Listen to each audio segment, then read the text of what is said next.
എല്ലാ വിദ്യാർത്ഥികൾക്കും പുതിയൊരു വീഡിയോയിലേക്ക് സ്വാഗതം. ഈ വർഷത്തെ +1 ഹയർ സെക്കൻഡറി സപ്ലിമെൻ്ററി അലോട്ട്മെൻറ്റിനായിട്ടുള്ള അപേക്ഷകൾ എങ്ങനെയാണ് നൽകുക, അതുപോലെ തന്നെ എപ്പോഴാണ് നൽകേണ്ടത്, അതുപോലെ തന്നെ എങ്ങനെയാണ് വേക്കൻസി മനസ്സിലാക്കുക എന്നിങ്ങനെയുള്ള എല്ലാവിധ ഡീറ്റെയിൽസും നിങ്ങൾക്ക് ഈ ഒരു വീഡിയോ വഴി മനസ്സിലാക്കാൻ സാധിക്കുന്നതാണ്. അപ്പോൾ ഈ വർഷത്തെ +1 ഹയർ സെക്കൻഡറി സപ്ലിമെൻ്ററി അലോട്ട്മെൻറ്റിനായിട്ടുള്ള അപേക്ഷകൾ ജൂൺ 28 മുതൽ ആരംഭിക്കുന്നതാണ്. അപ്പോൾ ജൂൺ 27 വരെ മാനേജ്മെൻറ്റ് കോട്ട, കമ്മ്യൂണിറ്റി കോട്ട എന്നിങ്ങനെ വിവിധ കോട്ടകളിലേക്കുള്ള അഡ്മിഷൻ നടക്കുന്നുണ്ട്. അതുപോലെ സ്പോർട്സ് കോട്ടയിലേക്കുള്ള സപ്ലിമെൻ്ററി അലോട്ട്മെൻറ്റ് നടക്കുന്നത് കാരണം വിദ്യാർത്ഥികൾക്ക് ആ ഒരു സീറ്റുകൾ അവിടെ അതിൽ ആ ഒരു അലോട്ട്മെൻറ്റ് പ്രോസസ്സ് കംപ്ലീറ്റ് ചെയ്തതിന് ശേഷവും അവിടെ ആ ഒരു സീറ്റ് വേക്കൻസി വരും. വിവിധ സീറ്റ് വേക്കൻസി വിവിധ വിഭാഗങ്ങളിലായിട്ട് സീറ്റ് വേക്കൻസീസ് ഉണ്ടാകുന്നതാണ്. അപ്പോൾ വിദ്യാർത്ഥികൾ അതുകൊണ്ട് തന്നെ നിങ്ങൾ ശ്രദ്ധിക്കേണ്ടത്, നിങ്ങൾക്കൊരു മാനേജ്മെൻറ്റ് കോട്ട, അതുപോലെ കമ്മ്യൂണിറ്റി കോട്ട, അതുപോലെ സ്പോർട്സ് കോട്ട എന്നിങ്ങനെയുള്ള കോട്ടകളിൽ ഒഴിവുകൾ ഈ ജൂൺ 27 ശേഷം വരുന്നതാണ്. കാരണം അതിൻ്റെ അഡ്മിഷൻ എന്ന് പറയുന്നത് ലാസ്റ്റ് ഡേറ്റ് കമ്മ്യൂണിറ്റി കോട്ടയുടെയും മാനേജ്മെൻറ്റ് കോട്ടയുടെയും ജൂൺ 27 വരെയാണ്. അപ്പോൾ ജൂൺ 27 ശേഷം ബാക്കി വരുന്ന എല്ലാവിധ സീറ്റുകളും മെറിറ്റിലേക്ക് കൺവേർട്ട് ചെയ്യും. അതായത് മെറിറ്റ് എന്ന് പറയുമ്പോൾ സാധാരണ നിങ്ങൾക്ക് എല്ലാവർക്കും അപേക്ഷിക്കാനുള്ള സപ്ലിമെൻ്ററി അലോട്ട്മെൻറ്റിൻ്റെ വേക്കൻസിയിലേക്ക് മാറ്റും. അപ്പോൾ അങ്ങനെ പൊതു മെറിറ്റായിട്ട് കൺവേർട്ട് ചെയ്യപ്പെടുന്നത് കൊണ്ട് തന്നെ വിദ്യാർത്ഥികൾക്ക് പിന്നീട് അതായത് വിദ്യാർത്ഥികൾക്ക് അതുകൊണ്ട് തന്നെ ആ ഒരു സീറ്റിലേക്ക് കൂടി അപേക്ഷ സമർപ്പിക്കുന്നതിന് വേണ്ടിയിട്ടാണ് ഈ ഒരു അപേക്ഷയുടെ ഡേറ്റ് ജൂൺ 28 വരെ ആക്കിയിട്ട് മാറ്റിയിട്ടുള്ളത്. അപ്പോൾ ഈ ജൂൺ 28 ശേഷം നിങ്ങൾക്ക് ഈ സപ്ലിമെൻ്ററി ഘട്ട അലോട്ട്മെൻറ്റിനായിട്ടുള്ള അപേക്ഷകൾ സമർപ്പിക്കാൻ സാധിക്കുന്നതാണ്. അപ്പോൾ SSLCയുടെ സേ പരീക്ഷ എഴുതിയിട്ടുള്ള വിദ്യാർത്ഥികൾക്കും അതുപോലെ തന്നെ ഇതുവരെ ഈ +1ൻ്റെ പ്രവേശനത്തിന് അപേക്ഷ സമർപ്പിക്കാൻ പറ്റാതിരുന്ന വിദ്യാർത്ഥികൾക്കും, അതുപോലെ ഇതുവരെ അപേക്ഷിക്കുകയും എന്നാൽ അലോട്ട്മെൻ്റ് ഒന്നും കിട്ടാതിരുന്ന വിദ്യാർത്ഥികൾക്കും, അതുപോലെ തന്നെ അപേക്ഷിച്ചിട്ടും അപേക്ഷയിലെ തെറ്റ് കാരണം അഡ്മിഷൻ ലഭിക്കാതിരുന്ന വിദ്യാർത്ഥികൾക്കും ഈ ഘട്ടത്തിൽ അപേക്ഷ സമർപ്പിക്കാവുന്നതാണ്. അത് നിങ്ങൾക്ക് അപേക്ഷ സമർപ്പിക്കാനായിട്ട് നിങ്ങൾക്ക് ഏത് ജില്ലയിലേക്ക് വേണമെങ്കിലും അപേക്ഷിക്കാം. അതായത് ഒരു വിദ്യാർത്ഥിക്ക് ഒന്നിലധികം ജില്ലകളിലേക്ക് വേണമെങ്കിലും ഈ അപേക്ഷ സമർപ്പിക്കാവുന്നതാണ്. അതായത് നിങ്ങൾക്കിപ്പോൾ തിരുവനന്തപുരത്ത് അപേക്ഷിച്ച ഒരു വിദ്യാർത്ഥിക്ക് വേണമെങ്കിൽ ആലപ്പുഴ ജില്ലയിലും ഓരോ കാൻഡിഡേറ്റ് ലോഗിൻ ക്രിയേറ്റ് ചെയ്തുകൊണ്ട് അപേക്ഷ സമർപ്പിക്കാൻ സാധിക്കുന്നതാണ്. അപ്പോൾ ഇനി എങ്ങനെയാണ് ഈ അപേക്ഷ സമർപ്പിക്കുക എന്നുള്ള കാര്യം നമുക്ക് നോക്കാം. അപേക്ഷ സമർപ്പിക്കുന്നതിനായിട്ട് വിദ്യാർത്ഥികൾ ചെയ്യേണ്ടത് ഇത്ര മാത്രമാണ്. ആദ്യം തന്നെ നിങ്ങൾ ചെയ്യേണ്ടത് hskep.kerala.gov.in എന്നുള്ള ഈ ഒരു വെബ്സൈറ്റ് നിങ്ങൾ ഓപ്പൺ ചെയ്യുക. ഓപ്പൺ ചെയ്ത് കഴിഞ്ഞാൽ നിങ്ങൾക്ക് ഈ ഒരു വെബ്സൈറ്റിൽ ആ ഒരു വേക്കൻസി പ്രസിദ്ധീകരിച്ച് കഴിഞ്ഞാൽ വേക്കൻസി ലിസ്റ്റ് എന്ന് പറഞ്ഞുകൊണ്ട് ഈ ഒരു ഭാഗത്തായിട്ട് തന്നെ വേക്കൻസി ലിസ്റ്റ് എന്ന് പറഞ്ഞുകൊണ്ട് നിങ്ങൾക്ക് കാണാൻ സാധിക്കും. അപ്പോൾ വേക്കൻസി ലിസ്റ്റ് എന്നുള്ളത് ക്ലിക്ക് ചെയ്ത ശേഷം നിങ്ങൾ ഏത് ജില്ലയിലേക്കാണോ അപേക്ഷിക്കാൻ ഉദ്ദേശിക്കുന്നത് ആ ഒരു ജില്ല സെലക്ട് ചെയ്ത് കൊടുത്തു കഴിഞ്ഞാൽ നിങ്ങൾക്ക് എത്ര വേക്കൻസീസ് ഓരോ സ്കൂളുകളിലും ഓരോ കോഴ്സിനും എത്ര വീതം വേക്കൻസീസ് ഉണ്ട് എന്ന് സംബന്ധിച്ചുള്ള ഡീറ്റെയിൽസ് അറിയാനായിട്ട് സാധിക്കുന്നതാണ്. അപ്പോൾ നിങ്ങൾ ആ ഒരു വേക്കൻസി കൃത്യമായിട്ട് പരിശോധിച്ച് നിങ്ങൾക്ക് ഏതൊക്കെ സ്കൂളുകളിലേക്കാണ് നിങ്ങൾ ഓപ്ഷൻ കൊടുക്കാൻ ഉദ്ദേശിക്കുന്നത്, അതുപോലെ ഏതൊക്കെ ഇഷ്ടപ്പെട്ട കോഴ്സുകൾ ഏതൊക്കെയാണ്, ഇതൊക്കെ നിങ്ങൾ ഒരു പേപ്പറിൽ കൃത്യമായിട്ട് എഴുതി വെക്കുക.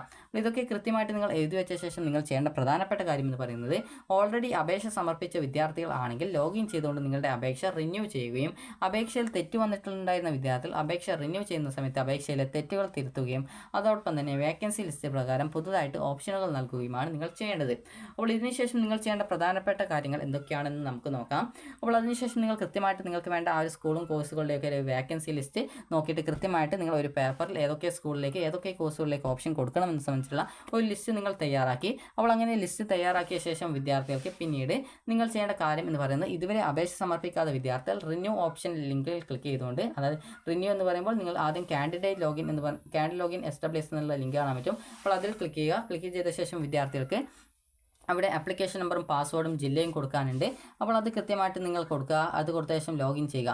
ലോഗിൻ ചെയ്യുന്ന സമയത്ത് നിങ്ങളോട് ചിലപ്പോൾ OTP ചോദിക്കുന്നതാണ്. സെൻഡ് OTP ഓപ്ഷൻ ചോദിക്കും. അതല്ലെങ്കിൽ നിങ്ങൾക്ക് പ്രൊഫൈലിൽ ലോഗിൻ ചെയ്ത ശേഷമായിരിക്കും നിങ്ങൾ ആ ഒരു അപ്ലൈ ഫോർ സപ്ലിമെൻ്ററി അലോട്ട്മെൻറ്റ് അല്ലെങ്കിൽ റിന്യൂ ആപ്ലിക്കേഷൻ എന്ന് പറഞ്ഞുകൊണ്ടാണ് ഒരു ലിങ്ക് കാണാൻ പറ്റുക. അതായത് renew application for supplementary allotment എന്നുള്ള ലിങ്ക് കാണാൻ പറ്റും. ജസ്റ്റ് നിങ്ങൾ അതിൽ ക്ലിക്ക് ചെയ്യുക. ക്ലിക്ക് ചെയ്യുന്ന സമയത്തായിരിക്കും ചിലപ്പോൾ നിങ്ങളോട് സെൻഡ് OTP ഓപ്ഷൻ ചോദിക്കുക. അങ്ങനെയെങ്കിൽ സെൻഡ് OTPയിൽ ക്ലിക്ക് ചെയ്ത് നിങ്ങളുടെ ഫോണിലേക്ക് വരുന്ന OTP കൃത്യമായിട്ട് ടൈപ്പ് ചെയ്ത് സബ്മിറ്റ് ചെയ്ത് കൊടുക്കുക. അപ്പോൾ അതുപോലെ തന്നെ നിങ്ങൾ ഇതുവരെ അപേക്ഷ സമർപ്പിക്കാത്ത വിദ്യാർത്ഥികൾ ആണെങ്കിൽ നിങ്ങൾ ചെയ്യേണ്ട കാര്യം എന്ന് പറയുന്നത്, നിങ്ങൾക്ക് അവിടെ കാണാൻ പറ്റും, അതായത് ഈ ഒരു HSKep വെബ്സൈറ്റിൽ കാണാൻ പറ്റും ക്രിയേറ്റ് കാൻഡിഡേറ്റ് ലോഗിൻ എസ്റ്റാബ്ലിഷ്. അപ്പോൾ നിങ്ങൾ അതിൽ ക്ലിക്ക് ചെയ്യുക. അതുപോലെ നിങ്ങൾ ഏത് ജില്ലയിലേക്കാണ് അപേക്ഷിക്കുന്നത് ആ ഒരു ജില്ല സെലക്ട് ചെയ്ത് കൊടുക്കുക, സബ്മിറ്റ് ചെയ്യുക. അതുപോലെ തന്നെ പിന്നീട് വരുന്ന പേജിൽ നിങ്ങൾക്ക് നിങ്ങളുടെ പേഴ്സണൽ ഡീറ്റെയിൽസ്, അതായത് SSLC സ്കീം, പാസ്സായ വർഷം, മാസം, അതുപോലെ നിങ്ങളുടെ പേര്, അതുപോലെ തന്നെ ഡേറ്റ് ഓഫ് ബർത്ത്, നിങ്ങളുടെ മൊബൈൽ നമ്പർ എന്നിങ്ങനെയുള്ള ഡീറ്റെയിൽസും കാര്യങ്ങളൊക്കെ ചോദിക്കും. അതൊക്കെ നിങ്ങൾ കൃത്യമായിട്ട് നൽകി സബ്മിറ്റ് ചെയ്യുക. സബ്മിറ്റ് ചെയ്യുന്ന സമയത്ത് പിന്നീട് നിങ്ങളോട് സെൻഡ് OTP ഓപ്ഷൻ ചോദിക്കും. അപ്പോൾ അതിൽ ക്ലിക്ക് ചെയ്തുകൊണ്ട് നിങ്ങളുടെ ഫോണിലേക്ക് OTP വരുന്നതാണ്. ആ ഒരു OTP നൽകിയ ശേഷം പിന്നീട് നിങ്ങൾക്ക് OTP നൽകി സബ്മിറ്റ് ചെയ്ത് കഴിഞ്ഞാൽ പാസ്വേഡ് സെറ്റ് ചെയ്ത് കൊടുക്കാനുള്ള പേജ് വരും. അവിടെ നിങ്ങൾ കൃത്യമായിട്ട് നിങ്ങളുടെ പാസ്വേഡ് പുതുതായിട്ട് നിങ്ങൾ ടൈപ്പ് ചെയ്ത് കൊടുക്കുക. അതിനുശേഷം നിങ്ങൾ അപ്ഡേറ്റ് ഓപ്ഷൻ ഉണ്ടാകും. അതിൽ ക്ലിക്ക് ചെയ്ത് നിങ്ങൾ ആ ഒരു പാസ്വേഡ് അപ്ഡേറ്റ് ചെയ്യുക. പാസ്വേഡ് 8 ക്യാരക്ടേഴ്സാണ് ആവശ്യമായിട്ടുള്ളത്. 8 ക്യാരക്ടേഴ്സിൽ കുറവാണെങ്കിൽ അത് എറർ കാണിക്കുന്നതായിരിക്കും. അപ്പോൾ അതിനുശേഷം വിദ്യാർത്ഥികൾ ചെയ്യേണ്ടത്, നിങ്ങൾക്ക് പിന്നീട് നിങ്ങളുടെ ആ ഒരു പാസ്വേഡ് സെറ്റ് ചെയ്ത് കഴിഞ്ഞാൽ വിദ്യാർത്ഥികൾക്ക് പിന്നീട് നിങ്ങളുടെ ആ ഒരു ആപ്ലിക്കേഷൻ നമ്പർ നിങ്ങൾക്ക് ലഭിക്കുന്നതാണ്. അപ്പോൾ ആപ്ലിക്കേഷൻ നമ്പർ നിങ്ങൾ കൃത്യമായിട്ട് ഒരു സ്ക്രീൻഷോട്ട് എടുത്ത് വെക്കേണ്ടതാണ്. അതുപോലെ തന്നെ ഒരു പേപ്പർ കൃത്യമായിട്ട് എഴുതി വെക്കാനും ശ്രദ്ധിക്കേണ്ടതാണ്. അപ്പോൾ അതിനുശേഷം നിങ്ങൾക്ക് ഈ ഒരു ആപ്ലിക്കേഷൻ നമ്പറും കിട്ടി, അതുപോലെ തന്നെ പാസ്വേഡും കിട്ടി. അതിനുശേഷം നിങ്ങൾ ചെയ്യേണ്ട കാര്യം എന്ന് പറയുന്നത് ഈ ഒരു HSCAP വെബ്സൈറ്റ് ഓപ്പൺ ചെയ്യുക, കാൻഡിഡേറ്റ് ലോഗിൻ എസ്റ്റാബ്ലിഷ് എന്നുള്ള ലിങ്കിൽ ക്ലിക്ക് ചെയ്യുക. അതായത് ഈ ഒരു കാൻഡിഡേറ്റ് ലോഗിൻ എസ്റ്റാബ്ലിഷ് എന്നുള്ള ആ ഒരു ലിങ്കിൽ ക്ലിക്ക് ചെയ്യുക. അപ്പോൾ അതിൽ ക്ലിക്ക് ചെയ്ത് കഴിഞ്ഞാൽ നിങ്ങൾക്ക് പിന്നീട് കാണാനായിട്ട് സാധിക്കുന്നതാണ്. അതായത് നേരത്തെ പറഞ്ഞതുപോലെ ആപ്ലിക്കേഷൻ നമ്പറും പാസ്വേഡും ജില്ലയും കൊടുക്കാനുള്ള ഭാഗം. അപ്പോൾ അത് കൃത്യമായിട്ട് കൊടുക്കുക.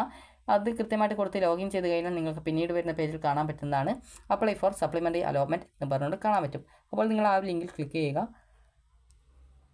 അപ്പോൾ അതിൽ ക്ലിക്ക് ചെയ്ത് കഴിഞ്ഞാൽ നിങ്ങൾക്ക് നിങ്ങളോട് സെൻഡ് OTP ഓപ്ഷൻ ചോദിക്കും. അപ്പോൾ അങ്ങനെയെങ്കിൽ ആ ഒരു സെൻഡ് OTP ബട്ടൺ ക്ലിക്ക് ചെയ്യുക. അതോടുകൂടി നിങ്ങളുടെ ഫോണിലേക്ക് ഒരു OTP വരും. അത് കൃത്യമായിട്ട് സബ്മിറ്റ് ചെയ്യുക. സബ്മിറ്റ് ചെയ്ത് കഴിഞ്ഞാൽ എഡിറ്റ് ചെയ്യാനുള്ള പേജിലേക്ക് പോകുന്നതാണ്. അപ്പോൾ എഡിറ്റ് ചെയ്യാനുള്ള പേജിൽ നിങ്ങൾക്ക് കാണാൻ സാധിക്കുന്നതാണ് നിങ്ങളുടെ എല്ലാവിധ പേഴ്സണൽ ഡീറ്റെയിൽസ് ഓൾറെഡി നൽകിയവർക്കാണെങ്കിൽ ആ ഒരു ഡീറ്റെയിൽസ് ഒക്കെ ഓട്ടോമാറ്റിക്കലി അവിടെ തന്നെ കാണാൻ പറ്റും. അതുപോലെ ഇതുവരെ അപേക്ഷ സമർപ്പിക്കാതിരുന്ന വിദ്യാർത്ഥികളാണെങ്കിൽ അതിൽ നിങ്ങൾ എല്ലാവിധ ഡീറ്റെയിൽസും കൃത്യമായിട്ട് തെറ്റാതെ പൂരിപ്പിച്ച് കൊടുക്കേണ്ടതാണ്. കാറ്റഗറി ഒക്കെ കൊടുക്കുന്ന സമയത്ത് കാസ്റ്റിൻ്റെ കാറ്റഗറി ഒക്കെ കൊടുക്കുന്ന സമയത്ത് അതൊക്കെ തെറ്റിയിട്ടില്ല എന്നുള്ളത് കൃത്യമായിട്ട് നിങ്ങൾ ഉറപ്പുവരുത്തേണ്ടതാണ്. അപ്പോൾ ഇങ്ങനെ നിങ്ങൾ എല്ലാവിധ ഡീറ്റെയിൽസും കൊടുത്ത ശേഷം പിന്നീട് സ്റ്റെപ്പ് ബൈ സ്റ്റെപ്പായിട്ട് നിങ്ങൾ സേവ് ചെയ്ത് പോകുന്ന സമയത്ത് നിങ്ങൾ സേവ് ചെയ്ത് പോകുന്ന സമയത്ത് പിന്നീട് നിങ്ങൾക്ക് ഓപ്ഷൻ നൽകാനുള്ള പേജിലേക്ക് വരും. അപ്പോൾ ഈ ഒരു ഓപ്ഷൻ നൽകാനുള്ള പേജിൽ നിങ്ങൾക്ക് കാണാൻ സാധിക്കുന്നതാണ് നിങ്ങൾക്ക് ഓപ്ഷൻ നൽകുന്നതിനായിട്ട് ഈ ഒരു രീതിയിലാണ് കാണാൻ പറ്റുക. അതായത് ഓപ്ഷൻ എത്രാം സ്ഥാനത്താണ് സെറ്റ് ചെയ്യേണ്ടത്, ഓട്ടോമാറ്റിക്കലി അവിടെ ലാസ്റ്റ് എന്നാണ് ഉണ്ടാവുക. അതിനുശേഷം പിന്നീട് നിങ്ങളുടെ സ്കൂളിൻ്റെ കോഡ് കൊടുക്കാനുള്ള ബോക്സ് ഉണ്ടാവും. അതുപോലെ തന്നെ ഏത് കോഴ്സാണ് വേണ്ടത് അത് സെലക്ട് ചെയ്ത് കൊടുക്കാനുള്ള ഓപ്ഷൻ ഉണ്ടാവും, ആഡ് ഓപ്ഷൻ ഉണ്ടാവും. അപ്പോൾ ഈ രീതിയിൽ നിങ്ങൾ ആ ഒരു ഡീറ്റെയിൽസും കാര്യങ്ങളൊക്കെ കൃത്യമായിട്ട് നിങ്ങൾക്ക് നേരത്തെ തയ്യാറാക്കി വെച്ചതുപോലെ നിങ്ങൾ ആ ഒരു വേക്കൻസി ലിസ്റ്റ് നോക്കിയിട്ട് ഏതൊക്കെ സ്കൂളുകളിൽ ഏതൊക്കെ കോഴ്സുകൾക്കാണ് കൊടുക്കുന്നത് അതനുസരിച്ച് നിങ്ങൾ ആ ഒരു ഓപ്ഷനുകൾ സെലക്ട് ചെയ്ത് നൽകുക. ഇങ്ങനെ നിങ്ങൾക്ക് വേണ്ട എല്ലാവിധ ഓപ്ഷൻസും കൃത്യമായിട്ട് കൊടുത്ത ശേഷം വിദ്യാർത്ഥികൾ ചെയ്യേണ്ടത് നിങ്ങൾക്ക് നൽകിയിട്ടുള്ള എല്ലാ ഓപ്ഷൻസും മതി എന്നാണെങ്കിൽ അത് നിങ്ങൾക്ക് അവിടെ നിലനിർത്താം. അതുപോലെ തന്നെ ഏതെങ്കിലും ഓപ്ഷൻ നിങ്ങൾക്ക് വേണ്ടെങ്കിൽ ഓപ്ഷൻ്റെ നേരെയായിട്ട് ഡിലീറ്റ് അതുപോലെ എഡിറ്റ് ഓപ്ഷൻ ഉണ്ടാവും. അപ്പോൾ ആ ഒരു ഡിലീറ്റ് ഓപ്ഷൻ ക്ലിക്ക് ചെയ്ത് അത് ഡിലീറ്റ് ചെയ്യാവുന്നതും പിന്നീട് വീണ്ടും പുതുതായിട്ട് ഓപ്ഷൻസ് കൊടുക്കണമെങ്കിൽ അത് വീണ്ടും പുതുതായിട്ട് ആഡ് ചെയ്യുക. വേറെ ഓപ്ഷൻ വേണമെങ്കിലോ അല്ലെങ്കിൽ ആ ഒരു ഓപ്ഷൻ തന്നെ വേണമെങ്കിലോ നിങ്ങൾക്ക് പുതുതായിട്ട് നേരത്തെ പറഞ്ഞതുപോലെ ആഡ് ചെയ്യാവുന്നത് ആണ്. അപ്പോൾ ഇങ്ങനെ നിങ്ങൾ വേണ്ട എല്ലാവിധ ഓപ്ഷൻസും ആഡ് ചെയ്ത് കഴിഞ്ഞാൽ പിന്നീട് നിങ്ങൾക്ക് അത് സബ്മിറ്റ് ചെയ്യുക. സബ്മിറ്റ് എന്ന് പറയുമ്പോൾ സേവ് ഓപ്ഷൻ ക്ലിക്ക് ചെയ്യുക. സേവിൽ ക്ലിക്ക് ചെയ്യുമ്പോൾ നെക്സ്റ്റ് സ്റ്റെപ്പിൽ പോകും. അവിടെ നിങ്ങളുടെ സർട്ടിഫിക്കറ്റ് ഡീറ്റെയിൽസ് കൊടുക്കാനുണ്ട്. അപ്പോൾ അതൊക്കെ നിങ്ങൾ കൃത്യമായിട്ട് അവിടെ സർട്ടിഫിക്കറ്റ് ഡീറ്റെയിൽസ് ആണ് നിങ്ങൾക്കിപ്പോൾ SSLC സർട്ടിഫിക്കറ്റ്, അതുപോലെ club certificate, bonus point certificate, അതുപോലെ ടൈ ബ്രേക്ക് സർട്ടിഫിക്കറ്റ്, ഇതുപോലെ വിവിധ തരം എന്തെങ്കിലും തരത്തിലുള്ള റിസർവേഷൻ ഡോക്യുമെൻറ്റ്സും മറ്റുമൊക്കെ ഉണ്ടെങ്കിൽ അതൊക്കെ കൃത്യമായിട്ട് കൊടുക്കുക. കൃത്യമായി കൊടുത്ത് സബ്മിറ്റ് ചെയ്ത് കഴിഞ്ഞാൽ പിന്നീട് പ്രിവ്യൂ പേജിലെത്തും. പ്രിവ്യൂ പേജ് എന്ന് പറയുമ്പോൾ നിങ്ങളുടെ എല്ലാവിധ ഡീറ്റെയിൽസും ആ ഒരു പേജിൽ ഉണ്ടായിരിക്കുന്നതാണ്. അപ്പോൾ ആ ഒരു പേജിൽ നിന്നും നിങ്ങളുടെ എല്ലാവിധ ഡീറ്റെയിൽസും കൃത്യമായിട്ട് നിങ്ങൾ വായിച്ച് നോക്കുക. ഏതെങ്കിലും വിവരങ്ങൾ തെറ്റുണ്ടെങ്കിൽ അതൊക്കെ കൃത്യമായിട്ട് തിരുത്തിയ ശേഷം നിങ്ങൾക്ക് അതായത് ഓരോ ഡീറ്റെയിൽസിന് നേരെയും എഡിറ്റ് എന്ന് പറഞ്ഞിട്ട് പേഴ്സണൽ ഡീറ്റെയിൽസ്, അതുപോലെ എഡിറ്റ് ഓപ്ഷൻസ്, അതുപോലെ തന്നെ എഡിറ്റ് സർട്ടിഫിക്കറ്റ്സ്, ഇതുപോലെ വിവിധ വിവരങ്ങളുടെ നേരെ എഡിറ്റ് ഓപ്ഷൻ ഉണ്ടാകും. അപ്പോൾ എഡിറ്റ് ചെയ്യണമെങ്കിൽ ആ ഒരു എഡിറ്റ് ബട്ടൺ ക്ലിക്ക് ചെയ്ത് എഡിറ്റ് ചെയ്യുക. അതിനുശേഷം നിങ്ങൾക്ക് വേണ്ട എല്ലാവിധ ഓപ്ഷൻസും നൽകി അതുപോലെ തന്നെ അപേക്ഷയിലെ വിവരങ്ങളൊക്കെ കറക്റ്റാണ് എന്നുള്ളത് കൂടി നിങ്ങൾ ഉറപ്പുവരുത്തിയ ശേഷം ഫൈനലായിട്ട് കൺഫർമേഷൻ ചെയ്യാം. ഫൈനൽ കൺഫർമേഷൻ ചെയ്ത് കഴിഞ്ഞാൽ പിന്നീട് എഡിറ്റ് ചെയ്യാൻ പറ്റത്തില്ല. അതുകൊണ്ട് തന്നെ ഫൈനൽ കൺഫർമേഷൻ ചെയ്യുമ്പോഴായിട്ട് എന്തെങ്കിലും തരത്തിലുള്ള എഡിറ്റോ മറ്റോ ചെയ്യേണ്ടതായിട്ടുണ്ടെങ്കിൽ അതൊക്കെ നിങ്ങൾ കൃത്യമായിട്ട് എഡിറ്റ് ചെയ്ത് എന്നുള്ള കാര്യം കൺഫേം ചെയ്ത ശേഷം മാത്രം ഫൈനൽ കൺഫർമേഷൻ ചെയ്യുക. ഫൈനൽ കൺഫർമേഷൻ ചെയ്ത് കഴിഞ്ഞാൽ വിദ്യാർത്ഥികൾക്ക് പിന്നീട് നിങ്ങളുടെ ആപ്ലിക്കേഷൻ കംപ്ലീറ്റഡ് ആയി എന്ന് മനസ്സിലാകാം. അപ്പോൾ ഇങ്ങനെ കംപ്ലീറ്റഡ് ആയ ശേഷം വിദ്യാർത്ഥികൾ ചെയ്യേണ്ടത് നിങ്ങളുടെ ആ ഒരു ആപ്ലിക്കേഷൻ അതായത് ഫൈനൽ സബ്മിറ്റ് ചെയ്ത് കഴിഞ്ഞാൽ ആപ്ലിക്കേഷൻ്റെ ഒരു പ്രിൻ്റ് ഔട്ട് നിങ്ങൾ എടുക്കാം. പ്രിൻ്റ് ഔട്ട് എടുത്തു കഴിഞ്ഞാൽ പിന്നീട് അതോടുകൂടി നിങ്ങളുടെ ആപ്ലിക്കേഷൻ കംപ്ലീറ്റഡ് ആയി എന്ന് മനസ്സിലാക്കാം. അതായത് ആപ്ലിക്കേഷൻ പ്രിൻ്റ് ഔട്ട് കിട്ടുന്നതോടുകൂടിയാണ് നിങ്ങളുടെ അപേക്ഷ കംപ്ലീറ്റഡ് ആവുക. അതുപോലെ തന്നെ വിദ്യാർത്ഥികൾ വേക്കൻസി ലിസ്റ്റ് നോക്കിയിട്ട് നിങ്ങൾ ഒരു 10 ഓപ്ഷൻസ് എങ്കിലും അല്ലെങ്കിൽ ഒരു 5 ഓപ്ഷനെങ്കിലും നിങ്ങൾക്ക് ഇഷ്ടമുള്ള ആ ഒരു സ്കൂൾ കോഴ്സുകൾ വേക്കൻസി നോക്കിയിട്ട് നിങ്ങൾ കൊടുക്കേണ്ടതാണ്.